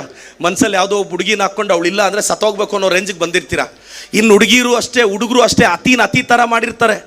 ಏನು ಹುಡುಗ ಒಬ್ಬ ಹುಡುಗಿನ ಪ್ರೀತಿಸಿದ ತಕ್ಷಣ ಹುಡುಗಿಯವ್ರ ಅಪ್ಪ ಅಮ್ಮನ ಇವನು ಅತ್ತೆ ಮಾವ ಅನ್ನೋದೇನು, ಹುಡುಗನವ್ರ ಅಪ್ಪ ಅಮ್ಮನ ಅತ್ತೆ ಮಾವ ಅನ್ನೋದೇನು ಅವರಿಬ್ರಿಗೂ ಗೊತ್ತಿಲ್ಲದೆ ಇರೋದಂದರೆ ರಿಯಲ್ ಅತ್ತೆ ಮಾವ ಇನ್ನೆಲ್ಲೋ ಇರ್ತಾರೆ. ಒಂದು 6-7 ವರ್ಷ ಆದಮೇಲೆ ಅಪ್ಪ ಅಮ್ಮ ಹುಡುಕ್ತಾರೆ ಅಂತ. ಇಂಡಿಯಾದಲ್ಲಿ ಲವ್ ಮ್ಯಾರೇಜ್ ಅಷ್ಟು ಈಸಿ ಅಲ್ಲ. ಹುಡುಗ ಹುಡುಗಿನ ಇಷ್ಟಪಡಬೇಕು, ಹುಡುಗಿ ಹುಡುಗನ ಇಷ್ಟಪಡಬೇಕು. ಅದಾದಮೇಲೆ ಹುಡುಗ ಅವ್ರ ಅಪ್ಪ ಅಮ್ಮ ಹುಡುಗಿನ ಇಷ್ಟಪಡಬೇಕು, ಹುಡುಗಿಯವ್ರ ಅಪ್ಪ ಅಮ್ಮ ಹುಡುಗನ ಇಷ್ಟಪಡಬೇಕು, ಹುಡುಗನವ್ರ ನೆಂಟರು ಹುಡುಗಿರ ಫ್ಯಾಮ್ಲಿನ ಇಷ್ಟಪಡಬೇಕು, ಹುಡುಗಿಯವ್ರ ನೆಂಟರು ಹುಡುಗನ ಫ್ಯಾಮ್ಲಿನ ಇಷ್ಟಪಡಬೇಕು. ಇಷ್ಟೆಲ್ಲ ಇಷ್ಟಪಡೋರ್ಗೂ ಇವರಿಬ್ಬರು ಇಷ್ಟಪಡ್ತಿರ್ತಾರ ಇಲ್ವಾ ಅನ್ನೋದೇ ಡೌಟ್. ಅದೇ ಪ್ರಾಬ್ಲಮ್. ದಾಂಪತ್ಯದಲ್ಲಿ ಭಾಳಷ್ಟು ಜನ, ನಾನು ಮದುವೆ ಆಗೋದಕ್ಕಿಂತ ಮುಂಚೆ ದಾಂಪತ್ಯದ ಬಗ್ಗೆ ಮಾತಾಡ್ತಿದ್ದೆ. ಅವರೆಲ್ಲ ಹೇಳ್ತಿದ್ದು, ಮಗನೇ ಮದುವೆ ಆಗಿ ಫಿಲಾಸಫಿ ಮಾತಾಡೋಕೆ ಗೊತ್ತಾಗುತ್ತೆ ಅಂತ. ಮದುವೆ ಆಗಿರೋ ಸತ್ರಲ್ಲಿ ತುಂಬ ಚೆನ್ನಾಗಿರುತ್ತೆ ಸರ್. ಬೆಳಗ್ಗೆ 5 ಗಂಟೆಗೆ ಹೆಂಡತಿ ಎದ್ದು ಕೌಸಲ್ಯ, ಸುಪ್ರಜಾ, ರಾಮಪೂರ್ವ, ಸಂಧ್ಯಾ ಪ್ರವರ್ತಿತೆ ಕ್ಯಾಸೆಟ್ ಹಾಕಿ, ಮನೆ ಮುಂದೆ ರಂಗೋಲಿ ಹಾಕಿ, ಗಂಡನಿಗೆ ಬೆಡ್ ಕಾಫಿ ಕೊಟ್ಟು, ಸ್ನಾನಕ್ಕೆ ಟವಲ್ ಕೊಟ್ಟು, ತಿಂಡಿ ಹಾಕ್ಕೊಟ್ಟು, ಬಾಕ್ಸ್ಗೆ ಹಾಕ್ಕೊಟ್ಟು, ರೀ ಬೇಗ ಮನೆಗೆ ಬನ್ನಿರಿ ಅಂತ ಕರೀತಾಳೆ. ಇನ್ನು ಈ ಹುಡುಗನೂ ಅಷ್ಟೇ, ಅತಿಗತಿ ಚಿನ್ನ, ರನ್ನ, ಬಂಗಾರು, ಟೈಟ್ಲ್ಗಳ ಅವಶ್ಯಕತೆ ಇಲ್ಲದೆ ಇದ್ದರೂ ಟೈಟ್ಲ್ಗಳು ಹಾಕಿ ಬಳಸ್ತಾ ಇರ್ತಾನೆ. ಒಂದು 6 ತಿಂಗಳಾದ್ಮೇಲೆ ಕೌಸಲ್ಯ, ಸುಪ್ರಜಾ, ರಾಮಾಸ್ ಪೂರ್ವ, ಸಂಧ್ಯಾ ಪ್ರವರ್ತತೆ ಕ್ಯಾಸೆಟ್ ಕಳೆದೋಗುತ್ತೆ. ಮನೆ ಮುಂದೆ ರಂಗೋಲಿ ಪೇಂಟಿಂಗಲ್ಲಿ ಬಿದ್ದೋಗುತ್ತೆ. ಬೆಡ್ ಕಾಫಿ ಕೊಡ್ತೀನಿ ಇರ್ರಿ, ಸ್ನಾನಕ್ಕೆ ಟವಲ್ ಎತ್ಕೊಂಡು ಹೋಗೋಕ್ಕಾಗಲ್ವಾ? ಹೋಗಿ ಬರಲ್ಲ, ಅದನ್ನು ಡೈಲಿ ಹೇಳ್ಬೇಕಾ? ಮದುವೆ ಆಗಿರೋ ಹೊಸತ್ರಲ್ಲಿ ಸಂಜೆ 5 ಗಂಟೆ ಆದರೆ ಸಾಕು ಮನೆಗೆ ಹೋಗೋಣ ಅಂತ ವೆಯ್ಟ್ ಮಾಡ್ತಿದ್ದ ಗಂಡ ಬರ್ತಾ ಬರ್ತಾ ರಾತ್ರಿ 10 ಗಂಟೆ ಆದರೂ ಬರಲ್ಲ. ಆಗ ಹೆಂಡತಿ ಹೋಗಿ ಅತ್ತೆ ಹತ್ರ, ಅತ್ತೆ ನಿಮ್ಮ ಮಗ ಬಂದಿಲ್ಲ ಫೋನ್ ಮಾಡಿ ಅಂದರೆ, ನೀವು ಕರೆ ಮಾಡಿರುವ ಚಂದಾದಾರರು ವ್ಯಾಪ್ತಿ ಪ್ರದೇಶದಿಂದ ದೂರ ಉಳಿದಿದ್ದಾರೆ ಅಂತ ಬರುತ್ತೆ. ಅಣ್ಣ ರಾತ್ರಿ 10:30ಗೋ 11 ಗಂಟೆಗೋ ಮನೆಗೆ ಹೋದರೆ ಬಾಗಿಲು ತೆಗಿಯುವಾಗ ಅಮ್ಮ ಹತ್ರ ಬಂದು ಬಾಗಿಲು ತೆಗಿತಾರೆ. ಅದನ್ನೆಲ್ಲ ಪ್ರೀತಿ ಅನ್ಕೋಬೇಡಿ, ಡೌಟ್ ಅಣ್ಣ ಅದು. ನೀವು 10:30, 11 ಗಂಟೆಗೆ 12 ಗಂಟೆಗೆ ಮನೆಗೆ ಹೋದರೆ ಅಮ್ಮ ಹತ್ರಕ್ಕೆ ಬಂದು ಡೋರ್ ತೆಗಿತಾಳೆ. ಭಾಳಷ್ಟು ಜನಕ್ಕೆ ನೀವೇನು ಅನ್ಕೊಂಡು ನಮ್ಮಮ್ಮಗೆ ಏನು ಪ್ರೀತಿನೋ ಅಂತ. ಭಾಳಷ್ಟು ಜನ ತಾಯಂದರು ಮಕ್ಕಳ ಮೇಲೆ ದೊಡ್ಡ ಕನಸು ಕಟ್ಕೊಂಡಿರ್ತೀರ. ಮೇಡಮ್, ನಿಮಗೆ ಮದುವೆ ಆದಾಗ ನಿಮ್ಮ ಗಂಡ ನಿಮ್ಮ ಮಾತು ಕೇಳಬೇಕು ಅಂತ ಬಯಸಿದ್ದು ನೀವು ತಪ್ಪು, ಕರೆಕ್ಟ್ ತಾನೆ? ಬಿಟ್ಬಿಡಿ ಮೇಡಮ್, 25 ವರ್ಷ ಅವ್ನ ಪಾಡ್ಗೆ ಅವ್ನು ಓಡಾಡ್ಕೊಂಡಿರ್ತಾನೆ ಊರಲ್ಲಿ. ಅತಿ ಮಾಡಿದ್ರಿ, ಯಾವಾಗ ನನಗೆ ಸೊಸೆ ಕೊಡ್ತೀಯಾ, ಯಾವಾಗ ಸೊಸೆ ಕೊಡ್ತೀಯಾ, ಮನೆಗೆ ಮಹಾಲಕ್ಷ್ಮಿನ ತರ್ತೀಯಾ, ಸರಸ್ವತಿನ ತರ್ತೀಯಾ, ಆರಾಮಾಗಿ ಓಡಾಡ್ಕೊಂಡಿದ್ದ. ನೀವೇ ಅವನಿಗೆ ಮದುವೆ ಮಾಡಿದ್ರಿ. ಈಗ ಮದುವೆ ಮಾಡಿದ್ಮೇಲೆ ಹೆಂಡತಿ ಮಾತು ಕೇಳ್ತಾನೆ ಅಂತ. ಮೇಡಮ್, ಪಕ್ಕದ ಮನೆಯವ್ರ ಮಾತು ಕೇಳಿದ್ರೆ ಸುಮ್ಮನೆ ಇರ್ತೀರಾ? ಅತ್ತೆ ಸೊಸೆ ಒಂದಾಗ್ತಾರೆ ಮತ್ತೆ. ಯಾಕಿದು ಹೇಳ್ತಾ ಇದ್ದೀನಿ ಅಂದರೆ, ನಾನೆಲ್ರಿಗೂ ರಿಕ್ವೆಸ್ಟ್ ಮಾಡೋದು, ದಯವಿಟ್ಟು ನಿಮ್ಮ ಮಕ್ಕಳನ್ನ ಜವಾಬ್ದಾರಿಯಿಂದ ಬೆಳೆಸಿ. ಮಕ್ಕಳಿಗೋಸ್ಕರ ಆಸ್ತಿ ಅಲ್ಲ, ಮಕ್ಕಳನ್ನೇ ಆಸ್ತಿಯನ್ನಾಗಿ ಮಾಡಿ. ಸೋತೋದ್ರೆ ಪರವಾಗಿಲ್ಲ, ಮನೆಗೆ ಬಂದಾಗ ನೋಡಿ, ಭಾಳಷ್ಟು ಜನ ತಾಯಂದ್ರಿಗೆ ಗೊತ್ತಿರೋ ವಿಚಾರ ನೀವು ಗಮನಿಸಿ ನೋಡಿ. ನೀನು ಗೆದ್ದು ಮನೆಗೆ ಬರ್ತೀಯೋ, ಸೋತ್ ಮನೆಗೆ ಬರ್ತೀಯೋ, ನಿಮ್ಮ ಅಮ್ಮಗೆ ಗೊತ್ತಿರೋ ಒಂದೇ ಆನ್ಸರ್, ಫಸ್ಟ್ ಊಟ ಮಾಡೋಗಿ ಮಗ ಅಂತಾರೆ. ನಿಮ್ಮ ಅಮ್ಮಗೆ ಗೊತ್ತಿರೋ ಒಂದೇ ಆನ್ಸರ್. ಸಾಧ್ಯ ಆದರೆ ತಾಯಿನ ಕಡಿಮೆ ಹರ್ಟ್ ಮಾಡೋಣ, ತಂದೆನ ಕಡಿಮೆ ಹರ್ಟ್ ಮಾಡೋಣ. ತಂದೆ ತಾಯಿ ನಾವು ಹರ್ಟ್ ಮಾಡ್ತೀವಿ ಸರ್, ಮಾಡದೇ ಇರೋಕ್ಕಾಗಲ್ಲ. ಸಾಧ್ಯ ಆದರೆ ಕಡಿಮೆ ಹರ್ಟ್ ಮಾಡಿ. ನಾನು ಹೇಳೋದಿಷ್ಟೇ ತಾಯಿ, ಎಲ್ಲ ಹೆಣ್ಮಕ್ಳಿಗೆ ಹೇಳೋದಿಷ್ಟೇ. ಅವ್ರು ನೋಡಿದ ಸ್ಕೂಲ್ಗೆ ಹೋದ್ರಿ, ಅವ್ರು ಕಳಿಸಿದ ಕಾಲೇಜ್ಗೆ ಹೋದ್ರಿ, ಅವ್ರು ಕೊಡಿಸಿದ ಬಟ್ಟೆ ಹಾಕ್ಕೊಂಡ್ರಿ, ಅವ್ರು ಹೇಳಿದ ಮಾತೆಲ್ಲ ಕೇಳಿದ್ರಿ. ಸಾಧ್ಯ ಆದರೆ ಚೌಲ್ಟ್ರಿ ಬುಕ್ ಮಾಡೋ ಆಪ್ಷನ್ನು ಅವ್ರು ಕೊಟ್ಟುಬಿಡಿ ಅಂತ. ಅದೊಂದೇ ನಿಮ್ಮ ಮೇಲೆ ಅವ್ರು ಇಟ್ಕೊಂಡಿರೋ ಎಕ್ಸ್ಪೆಕ್ಟೇಷನ್ನು. ಚೌಲ್ಟ್ರಿನೂ ಅವರೇ ಬುಕ್ ಮಾಡೋಕ್ಕೆ ಬಿಟ್ಬಿಡಿ. ನಿಮ್ಮ ತಂದೆ ತಾಯಿಗೆ ನೋಡಿ, ಕೇಳಿ ನೋಡಿ. ಈಗ ಒಂದು 20-22ರಲ್ಲಿರೋ ಹೆಣ್ಮಕ್ಳು ಅಪ್ಪ ಅಮ್ಮನ ಕೇಳಿ ನೋಡಿ. ನಿನ್ನ ಮದುವೆನ ಗ್ರ್ಯಾಂಡಾಗಿ ಮಾಡಬೇಕು, ನೆಂಟ್ರ ಮನೆಗಳಿಗೆಲ್ಲ ಹೋಗ್ಬೇಕು, ಇನ್ವಿಟೇಷನ್ ಕೊಡಿಬೇಕು, ಬರಬೇಕು, ಗ್ರ್ಯಾಂಡಾಗಿ ಮದುವೆ ಮಾಡಬೇಕು. ಇನ್ನೇನೂ ಇಲ್ಲ ತಂದೆ ತಾಯಿಗೆ ಆಸೆ. ಎಲ್ರಿಗೂ ಧೈರ್ಯವಾಗಿರಿ ಸರ್, ನಥಿಂಗ್ ಈಸ್ ಹ್ಯಾಪನ್, ತಲೆಗೆಡಿಸ್ಕೋಬೇಡಿ. ಇನ್ನು ನಮ್ಮ ರೈತರಿಗೊಂದು ರಿಕ್ವೆಸ್ಟ್ ಮಾಡ್ತೀನಿ. ಅಣ್ಣ, ಒಂದು 5 ಲಕ್ಷನೋ 10 ಲಕ್ಷನೋ 20 ಲಕ್ಷನೋ ಬೆಳೆ ಮೇಲೆ ಸಾಲ ತೆಗೆದಿರ್ತೀರ. ಒಂದೊಂದು ಸಲ ಬ್ಯಾಂಕ್ಗೆ ಕಟ್ಟಕ್ಕಾಗಲ್ಲ, ಸತ್ತೋಗ್ಬೇಕು ಅನಿಸುತ್ತೆ. ಸರ್, ಭಯ ಬೀಳಬೇಕಾಗಿರೋದು ಸಾಲ ಕೊಟ್ಟಿರೋ ಬ್ಯಾಂಕ್ ಮ್ಯಾನೇಜರು, ನೀವಲ್ಲ. ಧೈರ್ಯವಾಗಿರಿ ಸರ್. ಸರ್, ನೀವ್ಯಾಕೆ ಸರ್ ಸತ್ತೋಗ್ತೀರಾ? ಸರ್, ಮ್ಯಾನೇಜರ್ ಸೂಸೈಡ್ ಮಾಡ್ಕೋಬೇಕು ಸರ್, ಅಯ್ಯೋ ವಾಪಸ್ ಕೊಡ್ತಾನೋ ಇಲ್ವೋ ಅಂತ. ಆರಾಮಾಗಿರಿ ಸರ್. ಮನೆ ಹತ್ರ ಬಂದು ಗಲಾಟೆ ಮಾಡ್ತಾನೆ, ಏನು ಮಾಡ್ತಾರೆ ಸರ್? ಸಾಲ ವಾಪಸ್ ಕೊಡು ಅಂತಾರೆ, ಕೊಡಲ್ಲ ಹೋಗು ಅಂತಾರೆ. ಸ್ವಲ್ಪ ನೀವು ಸತ್ತೋಗ್ಬೇಡಿ ಸರ್. ಸರ್, ನೀವೇನೋ 10 ಲಕ್ಷ 20 ಲಕ್ಷ ಸಾಲ ಇದೆ ಅಂತ ನೀವು ಹೆಚ್ಚು ಕಡಿಮೆ ಮಾಡ್ಕೊಂಡ್ರೆ, ವಯಸ್ಸಿಗೆ ಬಂದಿರೋ ಮಗಳಿಗೆ ಮದುವೆ ಮಾಡೋರು ಯಾರು ಸರ್? ವಯಸ್ಸಿಗೆ ಬಂದಿರೋ ಮಗನಿಗೆ ದಾರಿ ತೋರಿಸೋರು ಯಾರು ಸರ್? ನೀವು ಗಟ್ಟಿಯಾಗಿರ್ಬೇಕು ಸರ್. ಏನಾಗುತ್ತೆ ಸರ್? ಮನೆ ಹತ್ರ ಬಂದು ಬೈತಾರ, ಬೈಲಿ. ಅಯ್ಯೋ, ಬೀದಿಯಲ್ಲಿ ಮಾನ ಮರ್ಯಾದೆ ಹೋಯ್ತು, ಫೀಲೆಲ್ಲ ಆಗಬೇಡಿ ಸರ್. ನಾವು ಹೆಂಗೆಲ್ಲ ಬೈಸ್ಕೊಂತೀವಿ ನೋಡಿ, ಮಾನ ಮರ್ಯಾದೆ ಇಲ್ಲದೆ ನೋಡಿ ಸರ್. ನಮ್ಮನ್ನು ಹೆಂಗೆ ಬೈತಾರೆ ಸರ್? ನಾನು ಬೈಸ್ಕೊಂಡಿರೋದ್ರಲ್ಲಿ ನೀವು 2 ಸಲ ಬೈಸ್ಕೊಂಡ್ರು 2 ದಿನ ಊಟ ಬಿಡ್ತೀರಾ? ಕೆಟ್ಟದಾಗ ಬೈತಾರೆ, ಕೆಟ್ಟದಾಗಿ ಪೇಡ್ ಕಾಮೆಂಟ್ಸ್ ಹಾಕ್ತಾರೆ. ನಾನು ತಲೆ ಕೆಡಿಸ್ಕೊಳ್ಳಲ್ಲ. ಯಾಕೆ ಅಂದರೆ ನನಗೆ ಗೊತ್ತಿದೆ, ನನ್ನ ನಿಯಮ ಯಾವನೂ ಕಟ್ಟಲ್ಲ ಗುರು, ನಾನೇ ಕಟ್ಕೋಬೇಕು ಅಂತ. ಯಾರಾದರೂ ಹೊಗಳದವನು ಒಂದು EMI ಕಾಸು ಹಾಕ್ತಾನಾ? ಹಾಕಂಗಿದ್ರೆ ಹೇಳಿ. ನನ್ನನ್ನು ಕೆಲವ್ರು ಕೇಳ್ತಾರೆ, ಪ್ರದೀಪ್ ಈಶ್ವರ್ ನಿಂದು ಮಾತು ಜಾಸ್ತಿ, ನೀನು ಬಾಯಿ ಮುಚ್ಕೊಂಡಿರು ಅಂತ ಕೆಲವರು ನಮ್ಮೂರಲ್ಲಿ ನನ್ನ ಫ್ರೆಂಡ್ಸ್ ಹೇಳ್ತಾರೆ. ನಾನು ಹೇಳ್ದಲ್ಲ, ನೀನು ಕಡಿಮೆ ಮಾತಾಡಿ, ಏನಾದರೂ ಕಡ್ದು ಕಟ್ಟೆ ಹಾಕಿದರೆ ಮಗನೇ ಹೇಳು, ನಾನು ಸೈಲೆಂಟಾಗಿರ್ತೀನಿ. ನಾನು ಜಾಸ್ತಿ ಮಾತಾಡಿ ಪರಿಶ್ರಮ ನೀಟ್ ಅಕಾಡೆಮಿ ಕಟ್ಟಿದ್ದೀನಿ, ಚಿಕ್ಕಬಳ್ಳಾಪುರಕ್ಕೆ MLA ಆಗಿದ್ದೀನಿ. ನಾನು ಹೇಳೋದಿಷ್ಟೇ, ಅವ್ರು ಯಾರೋ ಹಂಗಿರಂಗೆ ಹಂಗಿದ್ದಂಗೆ ಹಿಂಗಿರ್ಬೇಕು ಅಂತ ಎಲ್ಲ ಯೋಚನೆ ಮಾಡಬೇಡಿ. ನಿಮ್ಗೆ ಹೆಂಗೆ ಅನ್ಸುತ್ತೋ ಹಂಗಿರಿ, ಆರಾಮಾಗಿರಿ, ತಲೆಗೆಡ್ಸ್ಕೋಬೇಡಿ, ಜಾಸ್ತಿ ಟೆನ್ಷನ್ಸ್ ಎಲ್ಲ ತಗೋಬೇಡಿ, ಕೂಲಾಗಿರಿ. ಸರ್, ದೊಡ್ಡ ಅವಮಾನ ಆದರೆ ಏನು ಮಾಡಬೇಕು ಸರ್? ಬೈದಿರೋನು ಸತ್ತೋಗ್ತಾನೆ, ಭಯ ಬೀಳ್ಬೇಡಿ. ಬೈಸ್ಕೊಂಡವನು ಹೋಗ್ತಾನ, ಬೈದಿರೋನು ಹೋಗ್ತಾನ. ಒಂದು 40-50 ವರ್ಷ ಕಾಯ್ಬೇಕಷ್ಟೆ. ಏನಿದೆ ಸರ್, 60-70 ವರ್ಷ ಆದಮೇಲೆ ದೇವಸ್ಥಾನಗಳಿಗೆ, ಡಯಾಗ್ನೋಸ್ಟಿಕ್ ಸೆಂಟರ್ಗಳಿಗೆ ಓಡಾಡೋದು ಬಿಟ್ಟರೆ ಇನ್ನೇನಿರುತ್ತೆ? ಏನೂ ಇರಲ್ಲ. ನಾನೆಲ್ಲ ಯಂಗ್ಸ್ಟರ್ಸ್ಗೆ ಒಂದು ಹೇಳೋದು, ಹುಡುಗರು ದಯವಿಟ್ಟು ನಾನು ಯಾಕೆಂದರೆ ಪೋಷಕರಿಗೆ ನಿಮ್ಮ ಮಕ್ಕಳಿಗೆ ನೀವು ಹೇಳೋಕ್ಕಾಗಲ್ಲ ಸರ್. ನಾನೇನಾದ್ರು ತುಂಬ ಫಿಲಾಸಫಿಕಲ್ ಹೇಳಿದ್ರೆ ಅವ್ರು ಕೇಳಲ್ಲ ಸರ್. ಅವ್ರ ದಾರಿಯಲ್ಲಿ ಹೋಗಿ ಹೇಳ್ಬೇಕು ಅವ್ರಿಗೆ. ನಾನು ತುಂಬ ಫಿಲಾಸಫಿಕಲ್ ಹೆಂಗೆ ಓದಬೇಕು, ಏಕಾಗ್ರತೆ ಇರಬೇಕು ಅಂದರೆ ಅವನು ಕೇಳಲ್ಲ, ಯಾರಿಗೂ ಇವನು ಅಂತಾರೆ. ಅವ್ರ ದಾರಿಯಲ್ಲೋಗೆ ಸ್ವಲ್ಪ ಮಟ್ಟಿಗೆ ಸರ್. ಇಲ್ಲಿ ಯಾರಿಗೋಸ್ಕರ ಯಾರೂ ಬದಲಾಗಲ್ಲ. ನಾನು ಹೇಳೋದಿಷ್ಟೇ, ತಲೆಗೆಡಿಸ್ಕೋಬೇಡಿ. ಕೆಲವು ಹುಡುಗರು ಆವಾಗ ನೋಡ್ತಾ ಇರ್ತೀನಿ, ಯಾವುದೋ ಲವ್ ಫೇಲ್ಯೂರ್ ಅಂತ ಸತ್ತೋಗ್ಬಿಡ್ತಾರೆ. ಏನು ಡೈಲಾಗು, ಪ್ರೀತಿಯಲ್ಲಿದ್ದಾಗ 7 ಜನ್ಮಕ್ಕೂ ನೀನೇ ಬೇಕು. ಮದುವೆ ಆದಮೇಲೆ 6 ತಿಂಗಳಾದ್ಮೇಲೆ ಈ ಡೈಲಾಗ್ ಹೇಳೋ ನೋಡೋಣ. ಮದುವೆಗಿಂತ ಮುಂಚೆ ಪ್ರೀತಿಲಿದ್ದಾಗ 7 ಜನ್ಮಕ್ಕೂ ಯಾವುದೋ ಹೊಸ ಸಾಂಗ್ ಬರುತ್ತೆ, ಕೇಳೋದು, ಇನ್ಸ್ಪೈರ್ ಆಗೋದು. ಮದುವೆ ಆದಮೇಲೆ 6 ತಿಂಗಳಾದ್ಮೇಲೆ ಈ ಡೈಲಾಗ್ ವ್ಯಾಲಿಡಿಟಿನೇ ಇರಲ್ಲ. ಮದುವೆ ಆಗಿರೋ ಅಂಕಲ್ಸ್ಗೆಲ್ಲ ಗೊತ್ತಿದ್ದು. ಮದುವೆ ಆದಮೇಲೆ ಅಲ್ವಾ ಸರ್, ತುಂಬ ಚೆನ್ನಾಗಿ ಬೆಳೆದಂಥ ಹುಡುಗನಿಗೆ TV ನೋಡುವಾಗ ಕರೆಂಟ್ ಹೋದ್ರೆ ಅದೇ ದೊಡ್ಡ ಕಷ್ಟ. ರಿಮೋಟ್ ಎತ್ತು ಬಿಸಾಕ್ತಾನೆ. ತುಂಬ ಚೆನ್ನಾಗಿ ಬೆಳೆದಂಥ ಹುಡುಗಿಗೆ ಮುಖದ ಮೇಲೆ ಮೊಡವೆ ಬಂದರೆ ಅದೇ ದೊಡ್ಡ ಕಷ್ಟ. ಹೋಗಿ ಮಮ್ಮಿ ನಾನು ಕಾಲೇಜ್ಗೆ ಹೋಗಲ್ಲ ಅಂತಾಳೆ. 90% ಬರೋ ಮಗ 60% ಬಂದರೆ ಅವ್ರ ಅಪ್ಪನಿಗೆ ಅದೇ ದೊಡ್ಡ ಕಷ್ಟ. ಇನ್ ಟೈಮ್ಗೆ ಬಾಯ್ ಫ್ರೆಂಡ್ ಮೆಸೇಜ್ ಬರಲ್ಲ ಅಂದರೆ ಬೆಳೆದು ನಿಂತಿರೋ ಹುಡುಗಿಗೆ ಅದೇ ದೊಡ್ಡ ಕಷ್ಟ. ಇಷ್ಟಪಟ್ಟು ಹುಡುಗಿ ಮತ್ತೊಬ್ಬನ ಜೊತೆ ಸಲಿಗೆಯಿಂದ ಮಾತಾಡಿದ್ರೆ ಬೆಳೆದು ನಿಂತಿರೋ ಹುಡುಗನಿಗೆ ಅದೇ ದೊಡ್ಡ ಕಷ್ಟ. ಕಷ್ಟ ಅಂದರೆ ಯಾವ್ದು ಗೊತ್ತಾಗೋರು? ತುಂಬ ಚೆನ್ನಾಗಿ ಬೆಳೆದಂಥ ಹುಡುಗನಿಗೆ TV ನೋಡುವಾಗ ಕರೆಂಟ್ ಹೋಯ್ತು ಅಂತ ರಿಮೋಟ್ ಎದ್ದು ಬಿಸಾಕ್ತಾನೆ ನೋಡಿ. ಅವನಿಗೊಂದೇ ಒಂದ್ಸಲ ಕರೆಂಟ್ ಕಂಬ ಹತ್ತಿ ಶಾಕ್ ತಿಂದು ಸತ್ತೋಗಿರೋ ಲೈನ್ ಮ್ಯಾನ್ ಮಗನ ಕಷ್ಟ ತೋರಿಸಿ, ಮಗನೇ ಅವನದಲ್ಲೇ ಕಷ್ಟ ನಿಂದಲ್ಲ ಅಂತ. ಮುಖದ ಮೇಲೆ ಮೊಡವೆ ಬಂತು ಅಂತ ಬೇಜಾರು ಬೀಳೋ ಹುಡುಗಿಗೆ ಹಳ್ಳಿಗಳ ಕಡೆ ಹೆರಿಗೆ ಟೈಮಲ್ಲಿ ಸರ್ಕಾರಿ ಆಸ್ಪತ್ರೆ ಜನರಲ್ ವಾರ್ಡಲ್ಲಿ ಬಡ ಕುಟುಂಬದ ಹೆಣ್ಣು ಮಕ್ಕಳು ಅನುಭವಿಸೋ ಹೆರಿಗೆ ನೋವು ತೋರಿಸಿ, ಅದಮ್ಮ ಕಷ್ಟ ನಿಂದಲ್ಲ ಅಂತ. 90% ಬರೋ ಮಗ 60% ಬಂದಂತ ಬೇಜಾರು ಬೀಳೋ ತಂದೆಗೆ ಮಾನಸಿಕ ಅಸ್ವಸ್ಥ ಹುಡುಗನ ತಂದೆಯ ಸಹನೆ ತೋರಿಸಿ. ಇನ್ ಟೈಮ್ಗೆ ಬಾಯ್ ಫ್ರೆಂಡ್ ಮೆಸೇಜ್ ಬರಲಿಲ್ಲ ಅಂತ ಬೇಜಾರು ಬೀಳೋ ಹುಡುಗಿಗೆ ತಂದೆ ತಾಯಿನ ಕಳ್ಕೊಂಡು ತಂಗಳನ್ನು ತಿಂದು ಔಟ್ಡೇಟೆಡ್ ಬುಕ್ಸ್ ಓದಿ ಅಪ್ಡೇಟ್ ಆಗಿ ರ್ಯಾಂಕ್ ಬರೋ ಸ್ಲಮ್ ಹುಡುಗಿಯರ ಕತೆ ತೋರಿಸಿ. ಇಷ್ಟಪಟ್ಟು ಹುಡುಗಿ ಮತ್ತೊಬ್ಬನ ಜೊತೆ ಸಲಿಗೆಯಿಂದ ಮಾತಾಡಿದ್ರು ಅಂತ ಬೇಜಾರು ಬೀಳೋ ಹುಡುಗರಿಗೆ ತಂದೆ ತಾಯಿನ ಕಳ್ಕೊಂಡು ಬ್ಯಾಕ್ ಗ್ರೌಂಡ್ ಇಲ್ಲದೆ ವಿಧಾನಸೌಧದಲ್ಲಿ ಒಂದು ಚೇರ್ಗೆ ಖರ್ಚೀಪಾಗಿರೋ ನನ್ನಂಥವನ್ನು ತೋರಿಸಿ. ನಾನು ನಿಮಗೆಲ್ಲ ಹೇಳೋದಿಷ್ಟೇ. ನಾನು ಇದನ್ನ ಯಾವುದೋ ಬುಕ್ಕಲ್ಲಿ ಓದ್ಕೊಂಡು ಯಾವುದೋ ಸಿನಿಮಾ ನೋಡಿಕೊಂಡು ಡೈಲಾಗ್ ಹೇಳ್ತಿಲ್ಲ. ನನ್ನನ್ನು ಬೈತಿರ್ತಾರೆ, ಇವನು ಡೈಲಾಗ್ ಹೇಳ್ತಿರ್ತಾನೆ. ನೀವು ಹೇಳಿ ನೋಡೋಣ ಬರುತ್ತೇನ? ನಿಮ್ಮನೇಲೂ TV ಇದೆಲ್ಲ, ರಿವೈಂಡ್ ಮಾಡ್ಕೊಂಡು ಒಂದು ಡೈಲಾಗ್ ಹೇಳಿ ನೋಡೋಣ. ಡೈಲಾಗ್ ಅಲ್ಲ ಸರ್, ಇದು ಸರಸ್ವತಿ ಸರ್. ಇದು ಸರಸ್ವತಿ. ಇದು ನಾನು ಸರಸ್ವತಿ ನೊಲಿಸ್ಕೊಂಡಿದ್ದೀನಿ. ಅದಕ್ಕೆ ಲಕ್ಷ್ಮೀ ದೇವಿನೂ ಜೊತೆಯಲ್ಲಿದ್ದಾಳೆ. ವರ್ಷಕ್ಕೆ 700-800 ಜನ MBBS ಡಾಕ್ಟರ್ಸ್ನ ರೆಡಿ ಮಾಡ್ತಿದ್ದೀನಿ. ಒಂದು ಸಂಸ್ಥೆ ಕಟ್ಟಿದ್ದೀನಿ. ದೈವ ಬಲ ಚೆನ್ನಾಗಿತ್ತು. ನನಗೆ ಕಾಶಿ ವಿಶ್ವನಾಥನ ಆಶೀರ್ವಾದ ನನಗೆ ಭಾಳ ಮುಖ್ಯ. ನನಗೆ ದೈವ ಸಂಕಲ್ಪ ಇಲ್ಲ ಅಂದರೆ ಇವೆಲ್ಲ ಆಗಲ್ಲ ಸರ್. ಅಣ್ಣ ರವಿ ಅಣ್ಣ, ಭೋಗನಂದೀಶ್ವರ ಟೆಂಪಲ್ ಇದೆ ನಮ್ಮಲ್ಲಿ. ಶಿವರಾತ್ರಿಯಲ್ಲಿ ಭೋಗನಂದೀಶ್ವರ ಟೆಂಪಲಲ್ಲಿ ರಥ ಮುರಿದೋಗುತ್ತೆ. ಅದಾಗಿದ್ದು 1 ತಿಂಗಳಿಗೆ ನನಗೆ ಟಿಕೆಟ್ ಸಿಗುತ್ತೆ. ಆ ಭೋಗನಂದೀಶ್ವರ ನನ್ನನ್ನು ಗೆಲ್ಸ್ಕೊಂಬರ್ತಾನೆ. ನೀವು ನಂಬ್ತಿರಲ್ಲ, ನನಗೆ B.Pharm ಸಿಕ್ಕಿದ್ದು 1 ವರ್ಷದ ಹಿಂದೆ. ನಾನು ಕಾಶಿ ವಿಶ್ವನಾಥನ ದೇವಸ್ಥಾನದಲ್ಲಿ ದರ್ಶನಕ್ಕೆ ಹೋಗಿರ್ತೀನಿ. ಇವೆಲ್ಲ ಕೋಇನ್ಸಿಡೆನ್ಸಸ್. ಈ ದೇವಸ್ಥಾನಕ್ಕೆ ಬಂದು ಹೋಗಿದ್ದೀನಿ, ರಾಜಭವನಕ್ಕೂ ಹೋಗ್ತೀನೇನೋ ನಂಬಿಕೆ ಇದೆ. ದೇವ್ರ ಆಶೀರ್ವಾದ.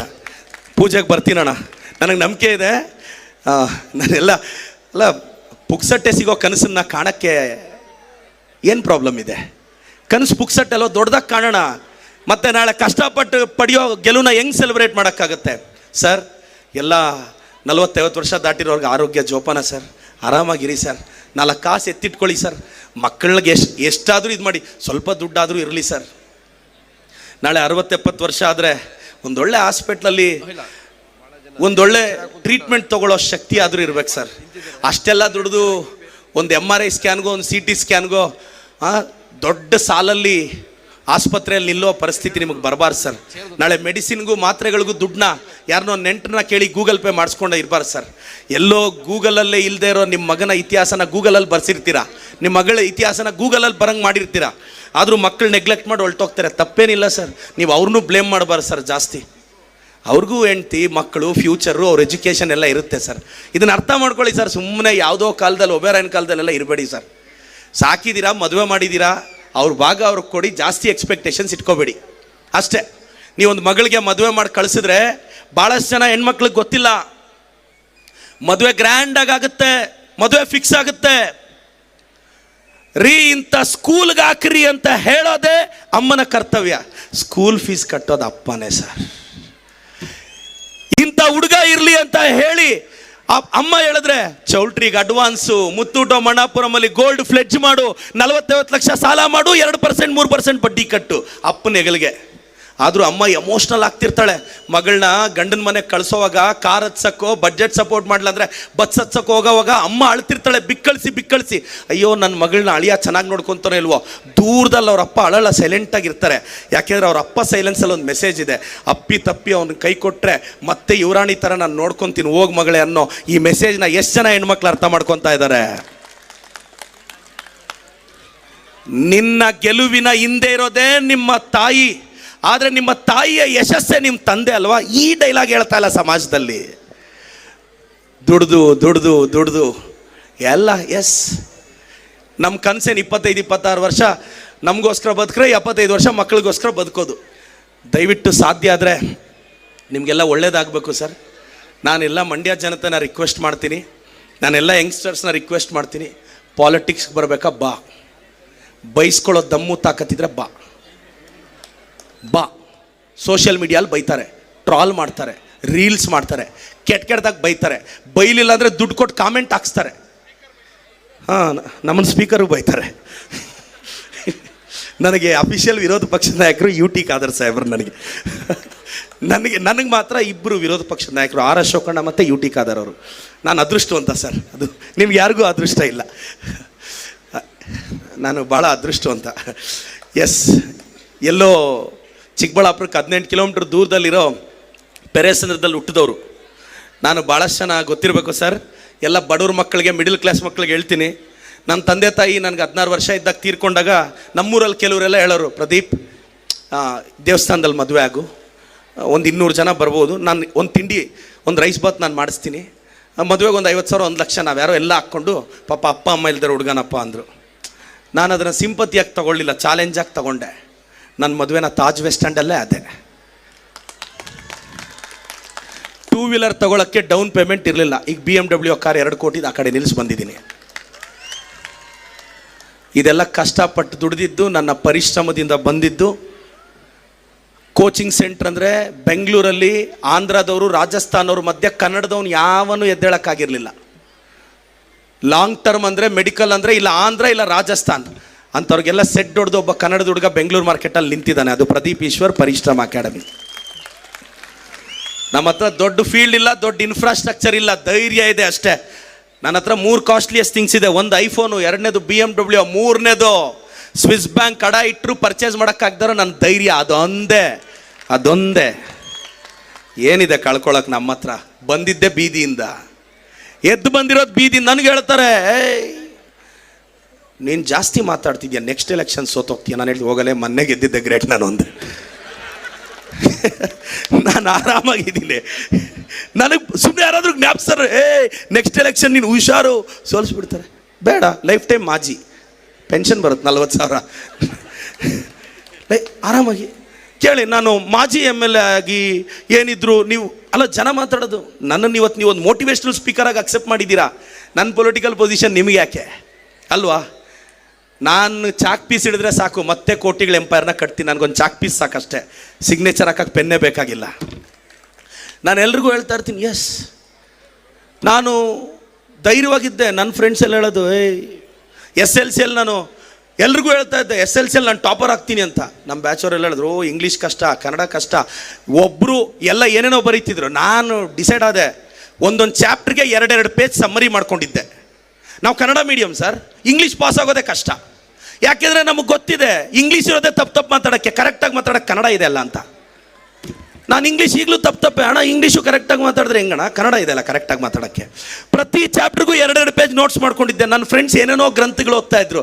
ನಾನು ಏನು ಕ್ವಶನ್ ಕೇಳಿದ್ರು ಆ 2 ಪೇಜ್ ಆನ್ಸರ್ ಫಿಕ್ಸ್. ಅಣ್ಣ 94 ಬಂದ್ಬಿಡ್ತಣ್ಣ.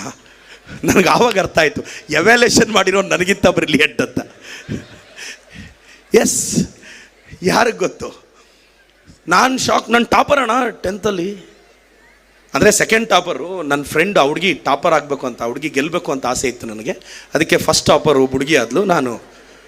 ನಾನು ಸೆಕೆಂಡ್ ಆಗಿದ್ದಕ್ಕೆ ತಾನೇ ಅವ್ರು ಫಸ್ಟ್ ಬಂದಿದ್ದು. ನಾನು ಫಸ್ಟ್ ಬಂದಿದ್ರೆ ಅವ್ರು ಸೆಕೆಂಡ್ ಬರೋರಾ? ನಾನು ಸೆಕೆಂಡ್ ಬಂದಿದ್ದಕ್ಕೆ ಅವ್ರು ಫಸ್ಟ್ ಬಂದಿದ್ದು, ಅದಕ್ಕೆ ಕ್ರೆಡಿಟ್ ನನಗೆ ಹೋಗ್ಬೇಕು. ಎನಿಹಾವ್ ಕನ್ನಡ ಮೀಡಿಯಮ್ ಮುಗಿಸ್ಕೊಂಡು ಬಂದ್ವಿ, PUC ಎಲ್ಲ ಆಯಿತು, ರಾಜಕಾರಣಕ್ಕೆ ಬಂದಿದ್ದೀವಿ, ತಿಮಿಂಗ್ಲಗಳ ಮಧ್ಯೆ ಈಜ್ತಾ ಇದ್ದೀವಿ.